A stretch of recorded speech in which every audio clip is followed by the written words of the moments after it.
merci encore de l'invitation. Donc, on va entamer là, la présentation. De la façon que ça va fonctionner, là, on a comme un peu décortiqué ça. On va vous faire un peu de présentation par rapport à nous, c'est quoi notre background, qu'est-ce qui nous a mené à fonder une entreprise de services 3D. Et puis par la suite, là, on va parler de Windigo, qui est le projet là, principalement pour lequel on a été invité. Et puis c'est sûr que là, nous autres, on est intéressés aussi de discuter un peu de la technologie, mais au niveau de la préservation du patrimoine aussi, qui est un enjeu qui se distance un peu du jeu vidéo, mais qui reste quand même super important à ce niveau-là. Là. Donc, puis on va clore le tout avec une séance de questions, d'interactions, s'il y a des gens qui veulent nous parler un peu. Donc, à Wastoki, dans le fond, Caroline et moi, on a lancé cette entreprise-là en avril 2018, après près d'une dizaine d'années chacun là, dans le milieu du jeu vidéo. On a travaillé pour plusieurs studios dans la région de Québec.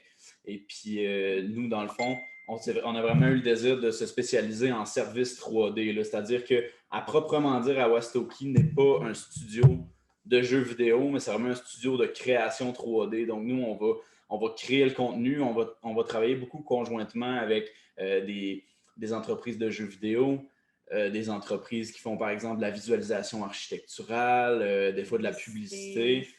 Ouais, donc, vraiment dans plein de domaines. Et puis, nous, là, on s'est comme donné un peu pour mission d'offrir des services de qualité supérieure, puis de moderniser un peu la façon dont ces services sont offerts au Québec, parce que c'est quelque chose qu'on avait remarqué en lançant l'entreprise, qu'il y avait un certain manque. L'industrie du jeu vidéo et du divertissement, c'est une industrie qui est beaucoup en dents de scie, donc qui est un peu en proie au contrat, au projet. Et puis souvent, on remarquait qu'à la fin des mandats, il y avait beaucoup de mises à pied ou de réorientation d'entreprises, des choses comme ça.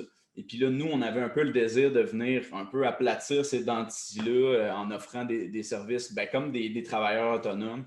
Fait on est un peu comme un regroupement de freelancers. Là. On est des mercenaires. Donc, c'est un peu de même qu'on se voit. Dans le fond, moi, c'est ça. J'ai commencé j'ai fait un cours en animation 3D au Collège Barthes de 2007 à 2010. Là. J'ai fait une technique au cégep. Et puis, à la fin de cette technique-là, je ne me sentais pas prêt à aller sur le marché du travail. Là. J'avais début vingtaine, j'étais tout jeune. Donc, je me sentais pas prêt. Et puis, à cette époque-là, il y avait un baccalauréat qui commençait à l'Université Laval en arts et sciences de l'animation. Donc, j'ai vraiment décidé d'aller approfondir mes connaissances à ce niveau-là. Et puis, par la bande, j'ai eu la chance d'avoir des cours d'entrepreneuriat. Donc, j'ai rencontré des personnes à l'université qui m'ont un peu motivé à aller faire un profil en entrepreneuriat à l'Université Laval. Et puis, moi, ça m'a vraiment comme... Ça s'est mis à me travailler très tôt de vouloir avoir mon entreprise. Tu sais, moi, je viens d'un background où beaucoup de gens dans ma famille, c'est des entrepreneurs. Ils ont eu des bureaux de médecine ou des gens qui travaillent en finance, des choses comme ça. Donc, moi, ça a tout le temps été un peu dans mon univers très rapproché de l'entrepreneuriat. Donc, c'est ça. À la suite de près d'une dizaine d'années en entreprise, ben là, on a décidé de faire le saut, Caroline et moi. De mon côté, j'ai un peu le même type de background. Donc, j'ai débuté en tant qu'artiste 3D. J'ai fait un deck. Je n'ai pas fait de bac de mon côté, juste le deck. Puis, ensuite de ça, je suis devenue artiste 3D. J'ai travaillé principalement dans le domaine des jeux vidéo. Puis, je suis devenue chargée de projet avec le temps. Donc, j'ai vraiment développé mon côté gestion, de budget, d'équipe, de calendrier, tout ça. J'ai appris énormément aussi à travers ça. Puis c'est ce qui nous a permis d'avoir vraiment le package deal complet quand on a lancé notre entreprise. Donc, on avait vraiment la connaissance, pas seulement du côté 3D, mais bien du côté gestion également. Fait que dans l'entreprise, présentement, je fais un peu des deux. Surtout de la gestion, mais quand j'ai le temps, je fais aussi de la 3D parce que j'aime bien ça.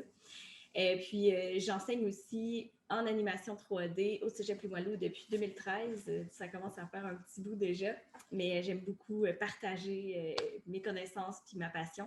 Donc, j'ai plus beaucoup de temps pour le faire, mais j'essaie de trouver un petit peu de temps ici et là pour faire un cours par session environ ces temps-ci. Puis, ça ressemble à ça de mon côté. Donc, on va commencer un petit peu une petite introduction là, du projet Windigo. Je ne sais pas si les gens sont familiers avec, on va quand même en parler pas mal en détail.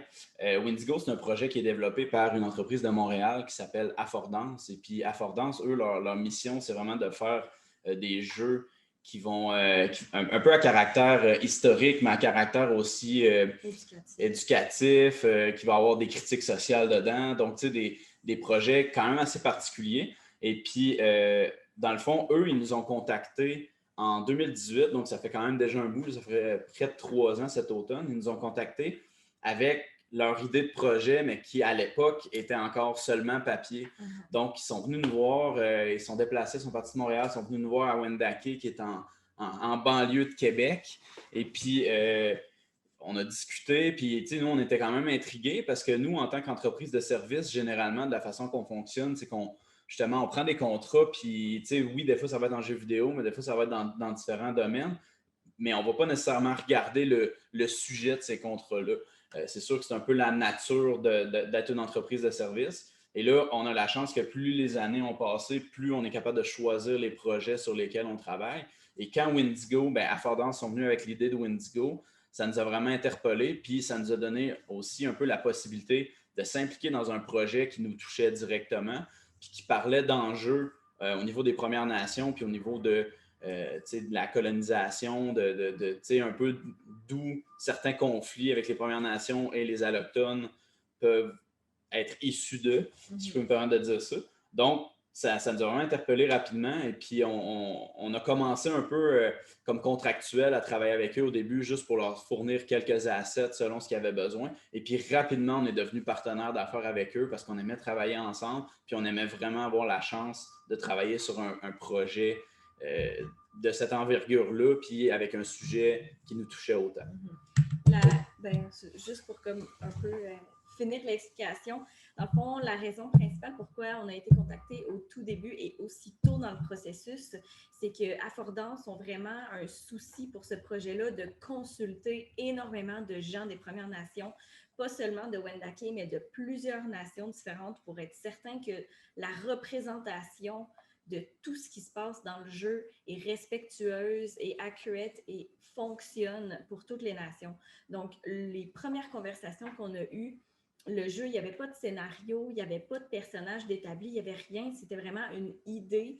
Ils ont consulté pour savoir si, pour la nation d'Alexis, ça fonctionnait, si c'était respectueux, si c'était un projet qui pourrait t'intéresser et pour qu'on puisse les aider aussi à aller chercher des contacts pour aller chercher encore plus d'informations et plus d'approbation. Donc, c'est vraiment quelque chose qui est très, très respectable d'Affordance et de ce projet-là. C'est vraiment leur souci d'aller chercher la vérité, d'aller chercher l'approbation, puis de s'assurer que c'est fait en collaboration avec des gens des Premières Nations et non pas juste de représenter ce qu'ils ont appris ou des choses comme ça. Ils font vraiment avec des gens des Premières Nations. Donc, je pense que ça, c'est important à mentionner pour ce projet-là. C'est ce qui fait que c'est un projet qui, pour nous, est aussi important puis qu'il est aussi véridique.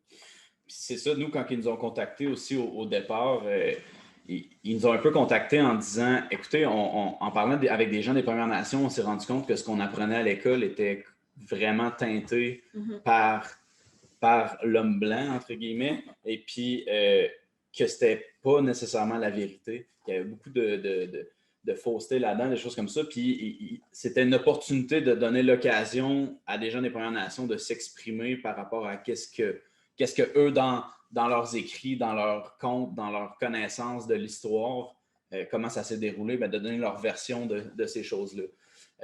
Une des choses qui est super importante aussi pour le projet Windigo, c'est d'avoir. Il y a comme deux perspectives, dans le fond. Dans le projet Windigo, tu as deux personnages principaux, qui est Maïkan, qui est un Innu, et Jeanne, qui est une jeune femme qui est débarquée de la France.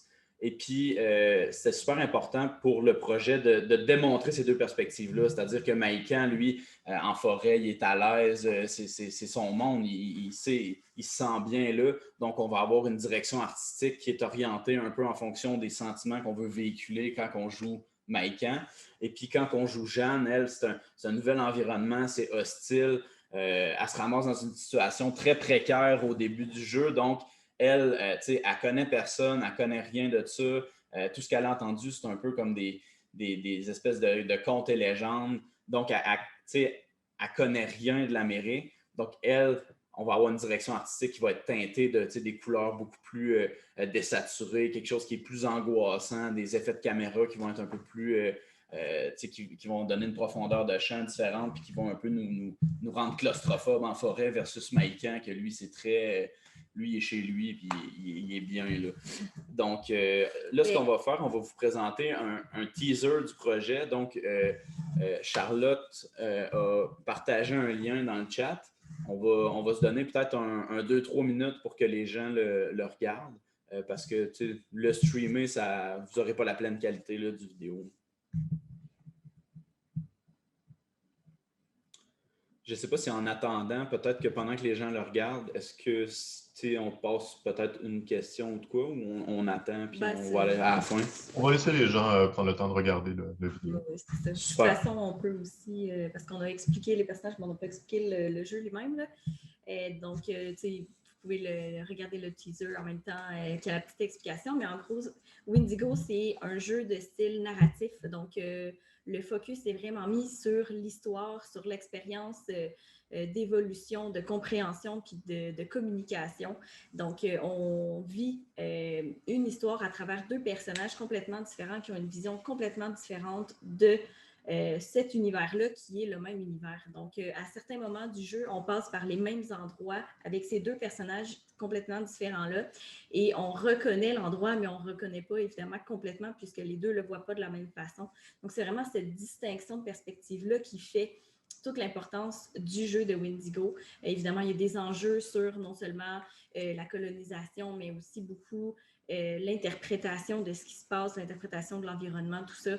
Donc, c'est vraiment une dualité du début à la fin du jeu et les deux mis ensemble créent une histoire qui est vraiment, selon nous, compelling et qui est vraiment touchante. Donc, je ne sais plus combien dure de temps le trailer, c'est comme 1 minute 40. Oui, c'est ça, 2 minutes. Ça va juste nous faire signe quand ce sera visionné. Je l'ai commencé au moment où vous avez indiqué et puis ça vient de terminer. Donc, parfait. Je vais reprendre. On va y aller avec ça. Donc, ça, c'est vraiment le principe du jeu. Donc, ici, on voit une comparaison de un des personnages qui s'appelle Pierre. Du côté gauche, donc la version qui est plus colorée, c'est comme Jeanne le voit parce que pour elle, c'est un homme qui est comme un peu un guide pour elle, donc elle le voit de façon positive, tandis que Maïkan, l'autochtone, de son côté, le voit comme une menace un peu plus, un homme qui respecte pas nécessairement l'environnement, tout ça, qui est sale, qui a l'air malade. Donc, c'est le même personnage, mais ça vous montre un peu la distinction des deux perspectives. Donc, les deux ne le voient pas de la même façon, même si c'est le même personnage. Puis ce qui est intéressant, c'est qu'on, justement, là, on le voit présentement, c'est beaucoup un changement de texture, un changement d'éclairage un peu entre les deux personnages. Mais on va utiliser aussi plusieurs techniques, comme je disais tantôt, des effets de caméra. On va utiliser aussi beaucoup l'animation. Ouais, donc, la posture, Pierre va avoir l'air beaucoup plus presque malade, pas en santé, tout ça. Il va avoir l'air du côté de Maïkan, puis du côté de Jeanne, elle le voit quasiment comme un super-héros. C'est comme le grand coureur des bois qui est en Amérique depuis des années puis qui connaît tout pour elle. Donc, on a vraiment une différence de perspective à ce niveau-là. Comme je disais aussi, dans les environnements, ben là, comme on peut voir ici, c'est du côté de Jeanne que c'est très... Tout est désaturé. Si on regarde, mettons, tous les arbres, ils sont beaucoup en pointe. Tout est plus menaçant. C'est très dense aussi. Ouais. Ça donne l'impression que la forêt est claustrophobique, ça se referme autour d'elle. Il n'y a pas d'issue possible, elle ne peut pas s'en sortir. Donc, c'est vraiment beaucoup des choses qu'on a travaillé pour la perspective de Jeanne versus...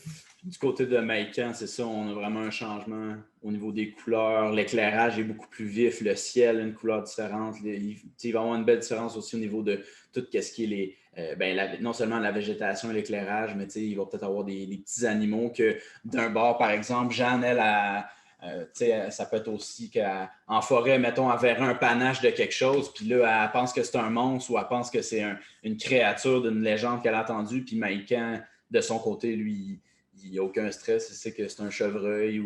La beauté de la nature, la chance d'apercevoir un animal qui est important pour la chaîne alimentaire, tout ça. Fait que c'est vraiment complètement différent, même si c'est les mêmes animaux, les mêmes ci, les mêmes ça. encore une fois, c'est vraiment pas la même perception. Donc, c'est là-dessus qu'on joue beaucoup. On voit aussi que du côté de Maïkan, il y a beaucoup plus d'ouverture à travers les arbres. On voit un petit peu plus loin en général.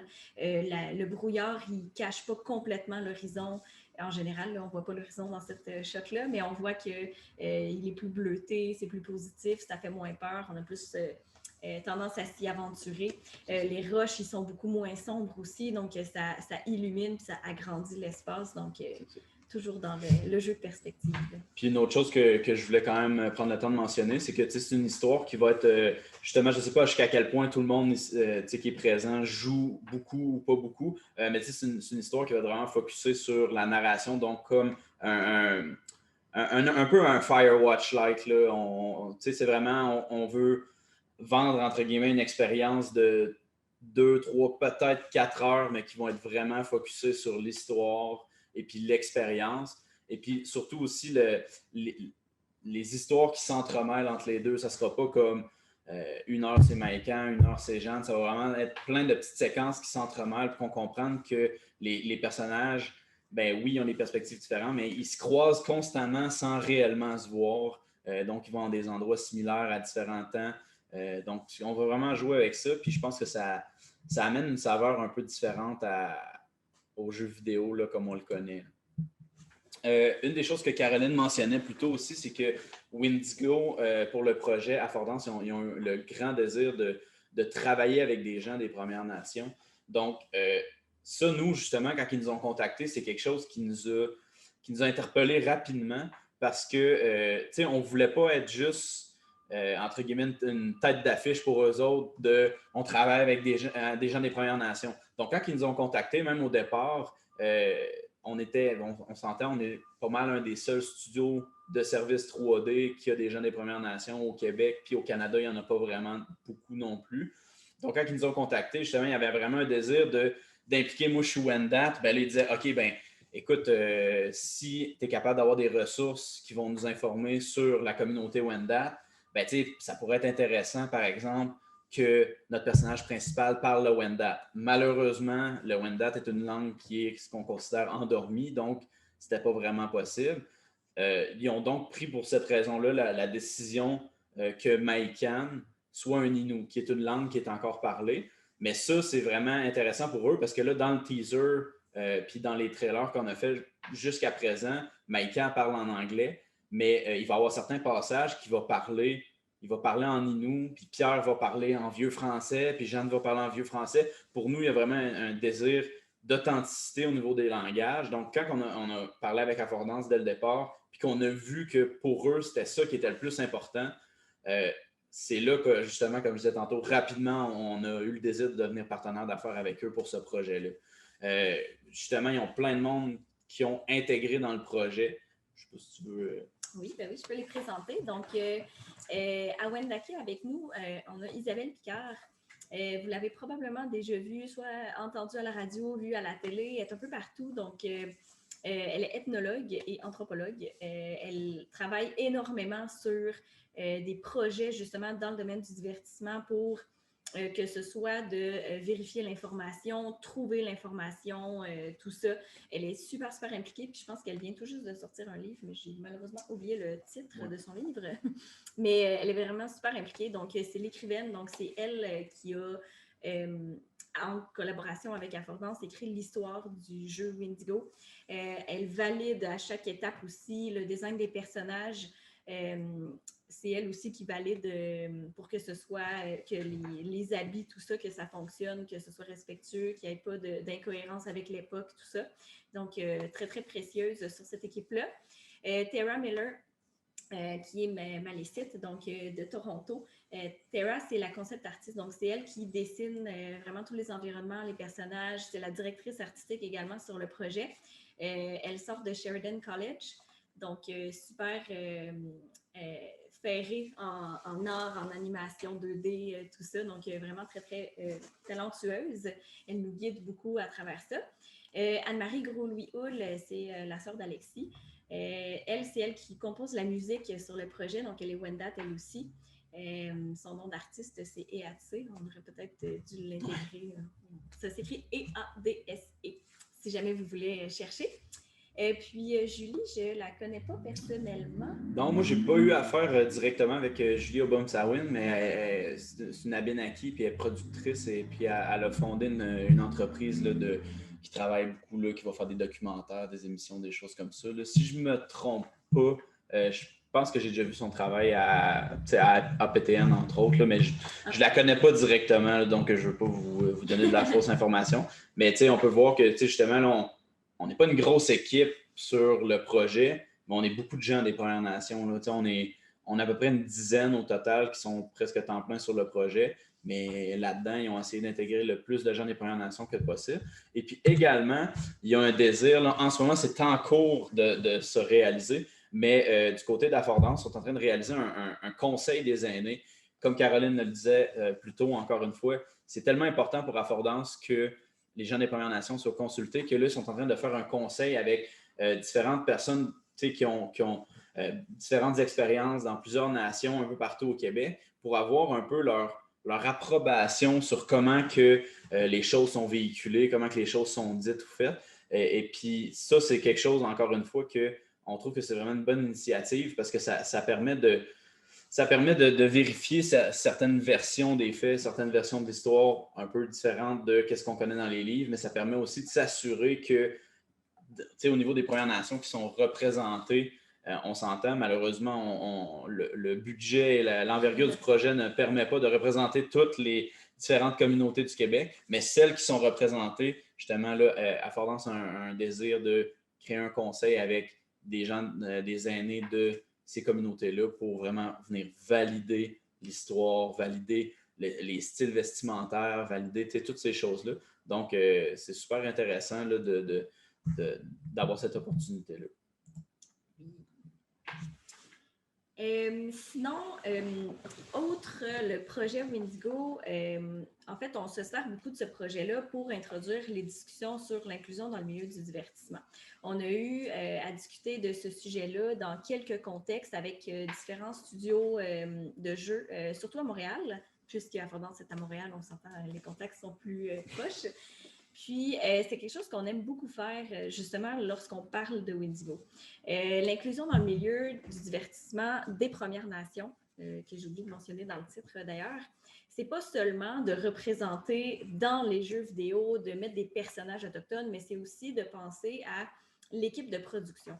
Plus notre équipe de production est diversifiée, puis là, je ne parle pas simplement des Premières Nations, mais de vraiment un peu partout dans le monde, mais plus la vision de la culture, de l'histoire est diversifiée au sein de l'équipe. Donc, plus notre vision, elle est ouverte, puis la représentation des gens qui travaillent sur un projet est plus proportionnelle du public, des gens qui reçoivent les produits qu'on développe.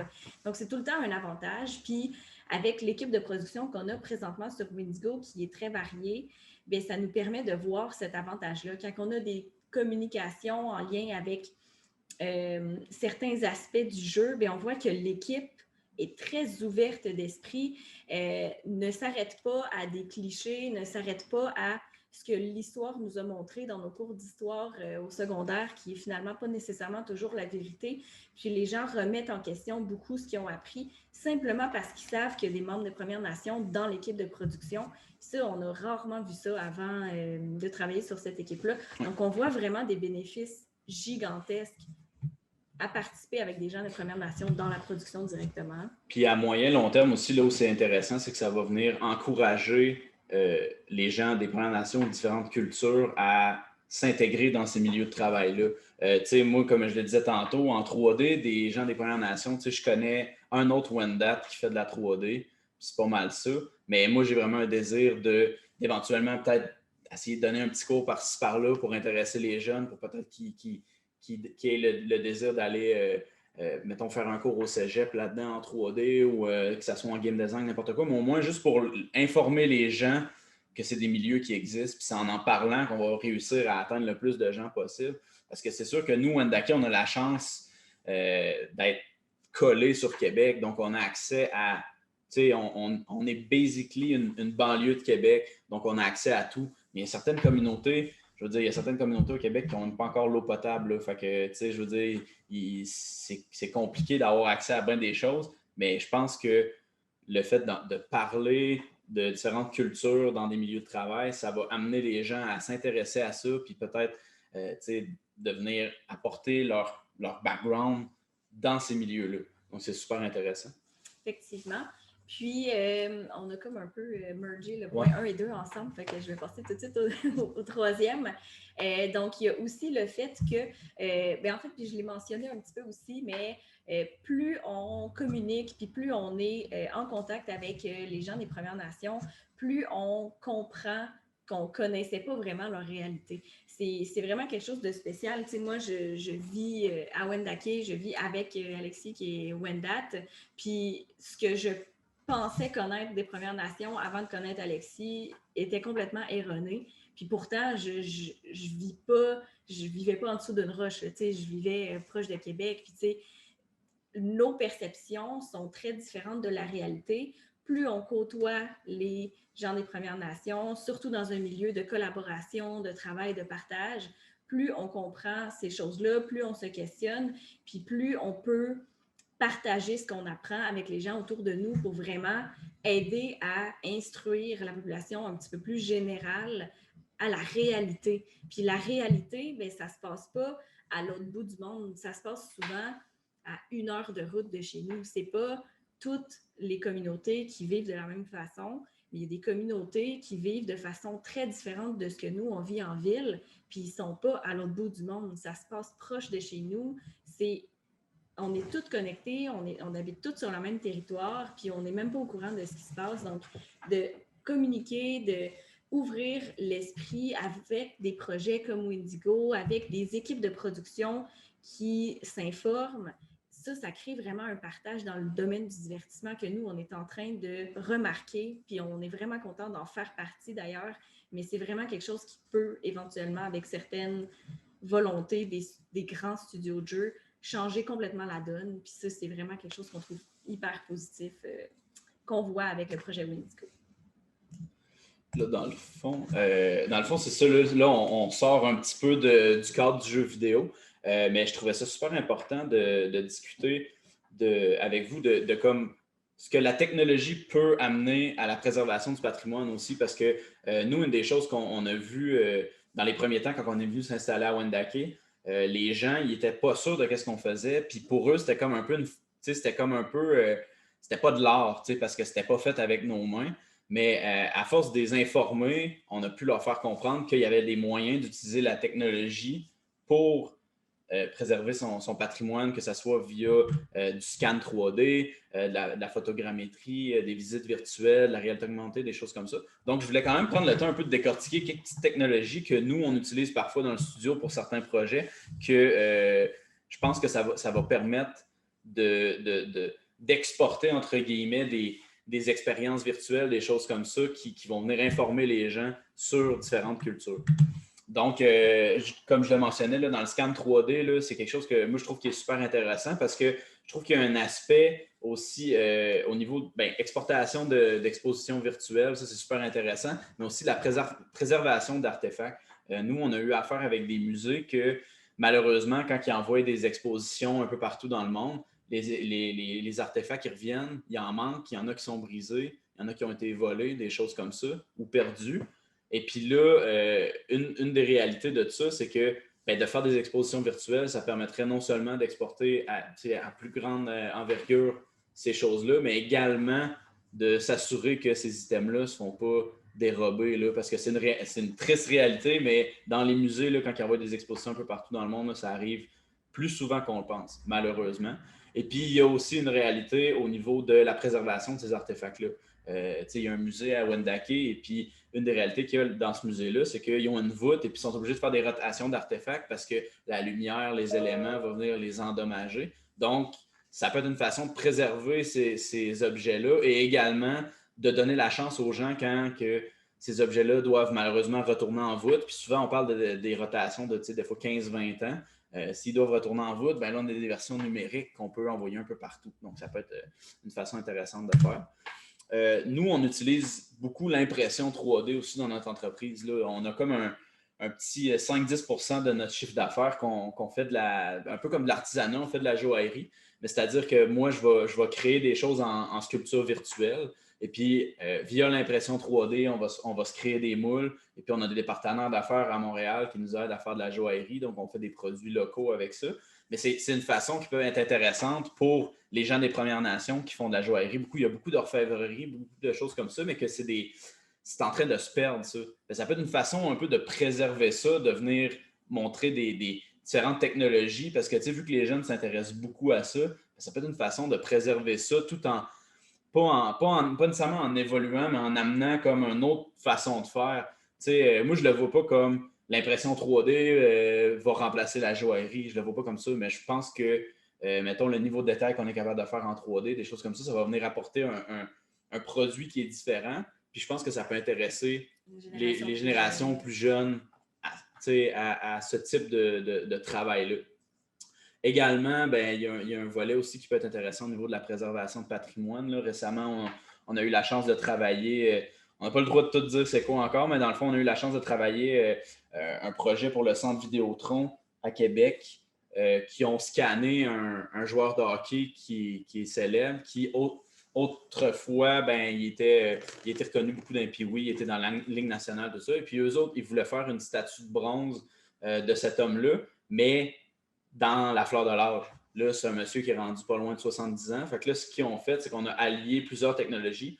On a fait un scan 3D de son visage. Puis moi, à l'aide de photos de référence en noir et blanc de journaux de quelques années, j'ai réinterprété son visage, comment il avait l'air quand il avait 25-30 ans. Et puis là, à partir de ça, là, ils ont fait une grosse impression 3D qui ont moulé puis qui vont faire une statue de bronze avec ça. Donc, c'est super intéressant au niveau de la préservation de patrimoine ou encore même des fois pour recréer des gens. Comme là, j'ai fait une statue de mon grand-père, mais c'est mon grand-père quand il était dans la quarantaine. Là. Fait que moi, à l'aide de photos de référence, justement, j'ai fait un modèle virtuel que j'ai sculpté le plus fidèlement possible et puis on est capable de faire une représentation de lui. Fait que ça peut être quand même super intéressant à ce niveau-là d'utiliser la technologie pour la préservation du patrimoine.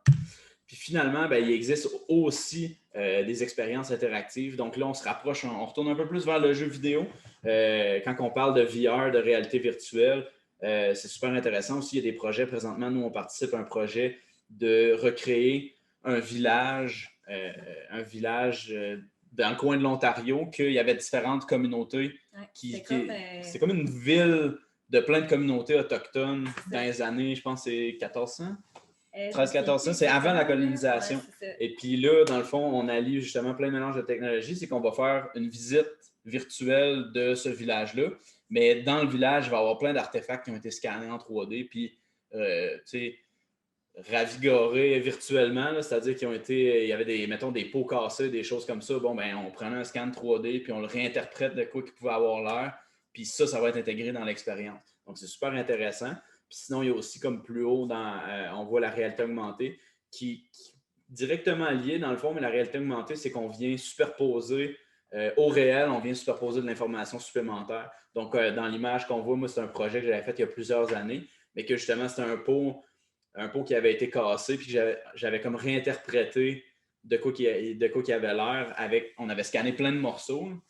Tout le top était comme tout cassé en plein de morceaux. On les a scannés. Moi, je les ai remis en un morceau, réinterpréter le reste. Puis ça permettait, via la réalité augmentée, de voir littéralement le modèle superposé sur le pot qui était cassé.